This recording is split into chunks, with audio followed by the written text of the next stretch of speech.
Fala pessoal, boa tarde. Mais um vídeo, dia 11 de maio. E no vídeo de hoje eu vou fazer uma análise comparativa. Vamos fazer um duelo dos titãs. Vamos comparar alguns bancos brasileiros com alguns bancos americanos. Obviamente que a ideia aqui não é... A gente tem que entender os cenários econômicos, um país emergente contra uma potência, mas a ideia do vídeo é mostrar algumas diferenças, né? E já também alerto que esse vídeo não é uma recomendação nem de compra, nem de venda, é um vídeo com objetivo educacional, mostrar aí para vocês de uma maneira simples e objetiva como vocês podem analisar uma ação, os principais indicadores, e então vamos nessa. Aproveito para pedir, se você gostar desse vídeo, comenta, compartilha, curte o vídeo, coloca o seu comentário. Isso vai fazer com que cada vez mais eu possa trazer conteúdos de melhor qualidade para vocês. Então vamos nessa, vamos falar um pouquinho sobre os bancos americanos. Inicialmente, eu trouxe aqui na minha tela aqui, deixa eu colocar isso aqui.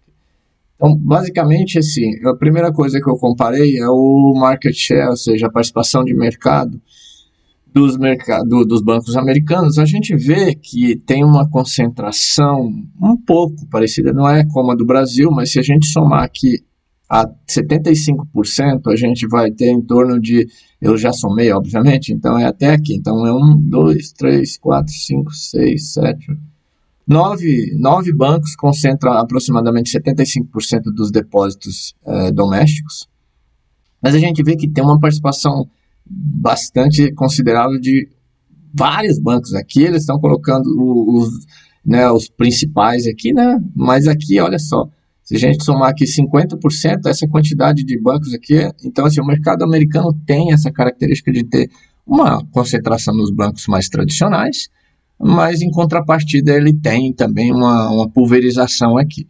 Se a gente fizer essa mesma pesquisa no Brasil, eu não achei assim um gráfico legal, mas aqui, né, por exemplo, aqui diz o seguinte: 6 bancos têm 75% do lucro. Então, assim, o market share no Brasil, ele se você ver, só o Itaú, o Bradesco, Inter, Nubank, se a gente pegar mais a Caixa, né, a Caixa Econômica aqui, então a gente está falando aqui de 6, 7, 8 bancos, e que deve ter mais de 70% do mercado brasileiro. Então, dito isso, a gente vai olhar os resultados do Itaú. O Itaú tem sido muito falado aí no Brasil, e uma dica que eu falo para vocês: quando as pessoas que já estão acostumadas, de repente já faz algum tipo de leitura de resultado, baixa, né, os resultados trimestrais que saem, normalmente os bancos eles são obrigados, né, a divulgar os relatórios trimestrais dos seus resultados. Quando você pega esses resultados que eles soltam, que é o que vai para a imprensa, ou mesmo esse aqui, que é assim, um relatório bem bacana, onde eles só falam coisa bonitinha, tem umas letras bonitas e tal. Eu, particularmente, eu gosto disso aqui, ó. Eu pego isso aqui, né, que são os dados das séries históricas. Aqui você tem tudo, você tem passivo, ativo.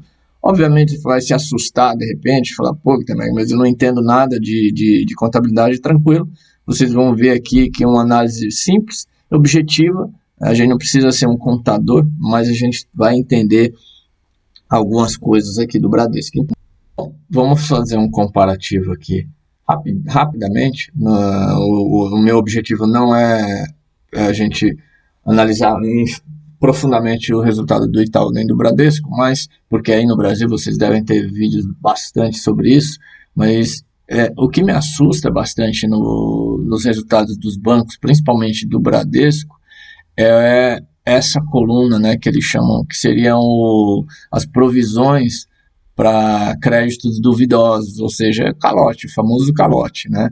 Então, assim, o valor é extremamente alto, né? A gente olha aqui, ó, no trimestre, né, quase 8 bi, enquanto que o Itaú Despesa duvidosa está em... Ele tem uma coluna aqui que ele de recuperação e uma que ele faz a provisão. Então o resultado líquido aqui, né, está dando praticamente 8. Então assim, o Itaú, tudo bem, 8 para 70, né, praticamente, sei lá, 10, quase 11% aqui. Agora aqui, né, do valor da margem para, tudo bem que ele tem as receitas aqui em 1.2, então dá 7 ponto alguma coisa. Me assusta bastante. Tudo bem, você pode falar assim, tá, mas isso é uma provisão, então se ele não tiver esse prejuízo, esse dinheiro efetivamente não sai do caixa, né? Ele está deixando esse dinheiro reservado para um eventual calote, que se não acontecer, esse número vai se transformar, obviamente, vai estar dentro do caixa, vai ser parte do lucro dele futuramente. Mas preocupa, né? Historicamente aqui, ó, é um número bastante alto. Então, se ele está fazendo a provisão, alguma coisa tem. Então, assim, aqui tem bastante dado, né? A gente pode ver aqui como que está a evolução. Aqui é interessante você ver, ó, que a evolução, se você olhar aqui, ó, 2000, olha só como o banco parou de crescer, ó. Se a gente voltar em 2021, ele tinha uma margem de aproximadamente 15 bi. Atualmente, 2024, ele está com a mesma margem.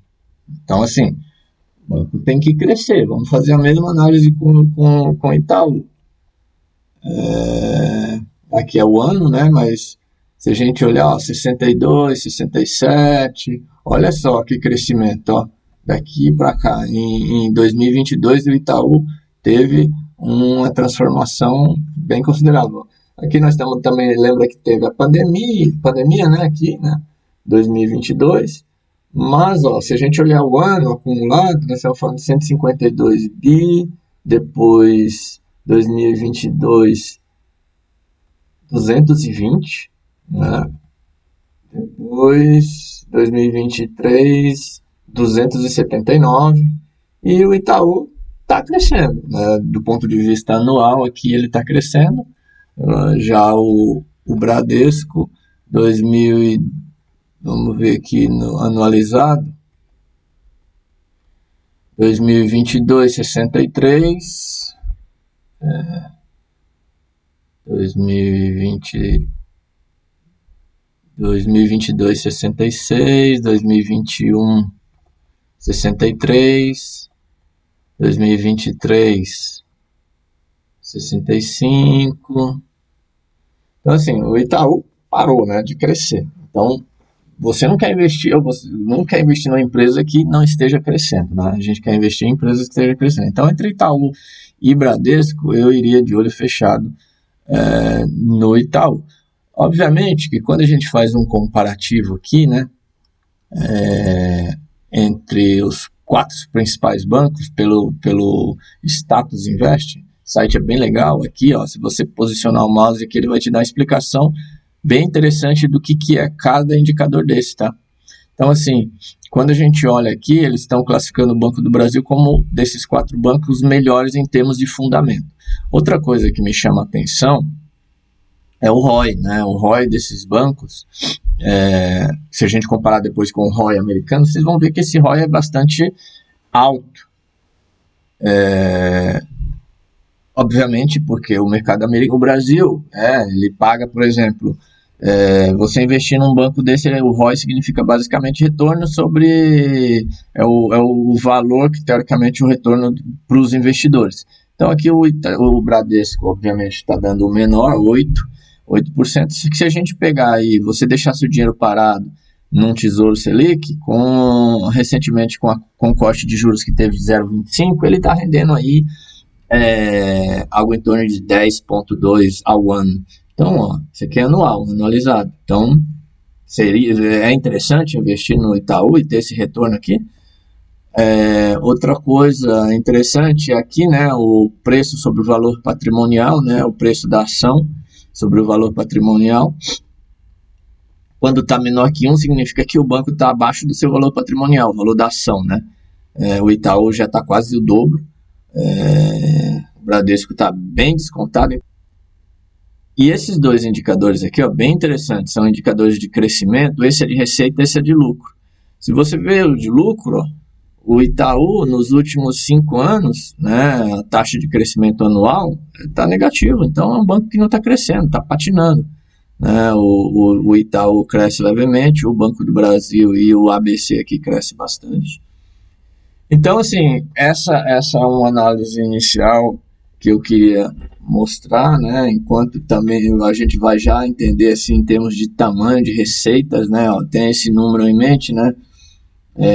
A receita do último trimestre aqui do Itaú foi na casa dos 71 bilhões de reais, né? Agora a gente vai fazer uma breve análise sobre o JP Morgan. Lembrando que quando eu mostrei esse indicador aqui, né, o JP Morgan hoje é basicamente o maior banco junto com o Bank of America e o Wells Fargo, são os três mais conhecidos.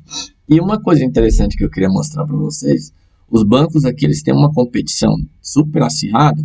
Por exemplo, se você entra no homepage do Wells Fargo e dos outros bancos, eles têm uma política aqui que é o seguinte: se você abrir a conta no banco deles e direcionar, por exemplo, se você tiver um depósito direto, eles chamam de direct deposit, que seria quando o seu empregador vai te pagar, ele já paga direto numa conta. Então, hoje, por exemplo, aqui o Wells Fargo está dando $300 para você ter uma conta que tenha depósitos eletrônicos, ou seja, o teu empregador deposita lá na sua conta. E para vocês verem que isso realmente assim não é blá blá blá, eu vou mostrar aqui para vocês, ó. Eu abri essa conta em janeiro, se eu não me engano, e tá aqui, ó, $300 na conta. Então o que a gente acaba fazendo? Eu tenho uma conta no Wells Fargo, eu tenho uma conta, sei lá, no outro banco. Eu divido percentualmente o meu salário, vai assim, 30%, 40% para um, 50% para outro, já tenho duas contas abertas. Então, essa é uma maneira bem interessante de atrair clientes, né? E aqui, ó, esse site é bem interessante também, eu tenho acesso a ele, e a gente começa a ver algumas pequenas diferenças, né? Olha só para vocês terem ideia. Isso aqui é a negociação, né? Quanto que se negocia por dia? Estamos falando de 7,5 bilhões de dólares que são negociados todos os dias aqui na bolsa, no S&P 500. Bom, batendo o olho rapidamente aqui em alguns indicadores, olha só que esse site é super interessante, né? Ele traz aqui, né, quanto que o banco teve de receita, 41 bilhões de dólares, lucro de 13, então assim, também, né, 13, 14, o que os analistas estão recomendando, então ninguém está mandando vender, né, tá todo mundo mandando comprar ou segurar. Entretanto, esse banco já está um pouco caro, né? Quando a gente olhar os indicadores dele, a gente vai ver que ele está caro. O preço sobre isso aqui seria como se fosse o preço sobre o valor patrimonial, né? Está quase o dobro, né? Então, assim, já é uma ação que está cara. O preço sobre os lucros está 11, quase 12, então também não está muito bom. Ele pôs um verdinho aqui, mas eu já acho um pouco caro. A gente pode ver aqui, se a gente pegar esse comparativo aqui, ó, do JP Morgan, logo de cara aqui, ó, a gente olhar aqui, ó, esse período aqui, ó, ele já está acima do valor, né? Ele estava aqui em 2023, mas já esse ano ele já ficou acima.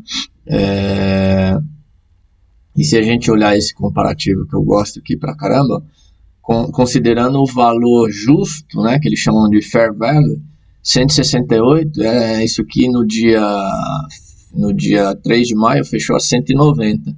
E se a gente olhar hoje, quanto que está JP Morgan? JP Morgan fechou na sexta-feira a 198. Uma semaninha aí subiu quase 4%. 3 meses 13%. Nesse ano 17%, nada mal, né? 5 meses 17% de retorno. Em um ano 50% praticamente, em 5 anos 70%, nada mal. nada mal, né? Se a gente bater o olho rapidamente aqui, os lucros estão sempre aqui na casa dos 4, né? Eu já tive ela, inclusive recebi um dividendo dela no passado aqui, mas já vendi. Por quê? Porque se a gente olhar o indicador, JP Morgan está acima do valor justo, né? Então eu evito comprar bancos nessa situação.